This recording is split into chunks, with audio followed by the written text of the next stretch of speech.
All right, Art 1 students, I'm going to do the bottom half real quick. Remember we're talking about the art elements. Excuse my hands, I've been painting today with my other class. The building blocks of art, you'll use these items in almost everything that you do. Oh, things falling apart.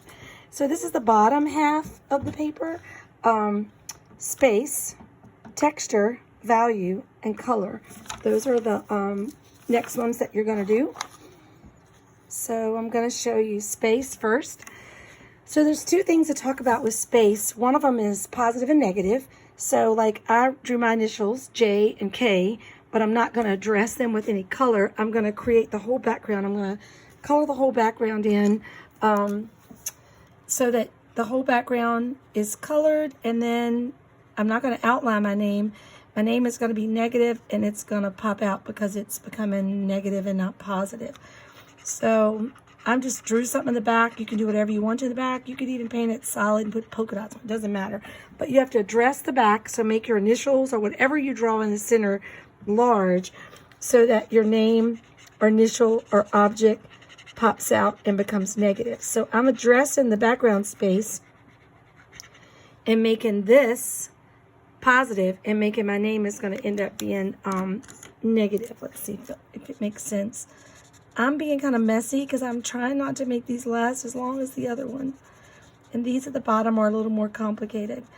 So positive and negative space. I don't want you to be as messy and sloppy as me. So I wrote the word negative right there. I wrote positive somewhere, and then I wrote the word space. But eventually, oh, I guess I could do this pink. The name will pop out because it's negative and there's not an outline around it. So hopefully that makes sense. I'll try to finish it and send you another picture. So this is space. Space is not just about positive and negative space. It's also about perspective, about what you perceive as being in the foreground and what you perceive as being in the background.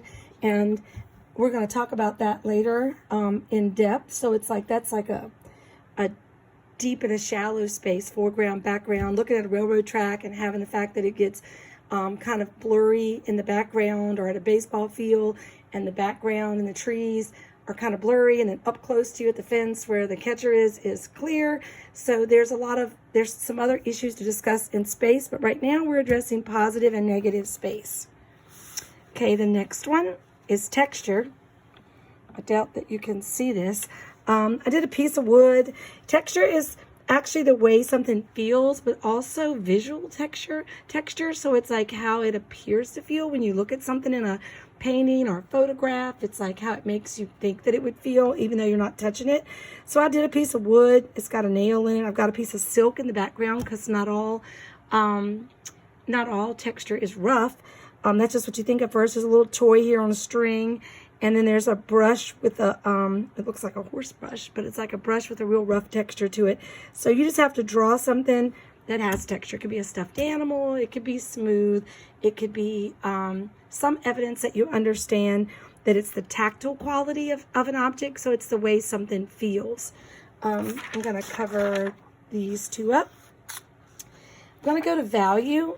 Remember that you did the shading chart that I hope you have in your sketchbook. So it's the lightness and darkness of an object. When you talk about gradation, it means like shifting, like we did on that value chart, from dark to light or light to dark. And I put down here, remember you did the value chart. So draw some little abstract thing there. And then with colored pencils, I think I would prefer start somewhere and go heavy, and then gradually start coming out and making it lighter so that you'll show me a gradation in your value. Maybe do another color. Like I'd like you to fill all these up, at least 4 anyway. Go as dark as you can in one area and then get lighter as it goes out. That one wasn't very big. Don't know what color this is. Purple, violet. So we're gonna get lighter as it comes up. Make sure that each one of these, and I sent you a picture of the other one, the top, that each one of these you have what they are, because these are like notes with visual cues to go along with them. Let me see, I could use this color. I'll go really dark right here. Excuse all the paint on my hand.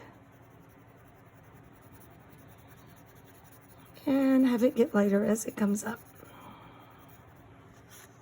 Okay, so this right here, I didn't write that out with the marker. It says lightness and darkness of an object. Gradation is shift from dark to light. So that's what I was trying to show here with color. I'd like to use color on that. The last one, probably the one that we'll do most in depth, and we'll do something else after this sheet with that and space, is color. Color is seen by light reflecting an object. Hue, so many people have told me that showed up on their SOLs, is another name for color. That's basically what that means.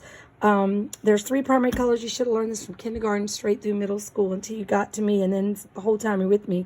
Red, yellow, and blue, they're colors that we can't mix to make those. They come from the earth. They're colors from the earth. They're the primary colors. That's the little arrows kind of going up, not very clear.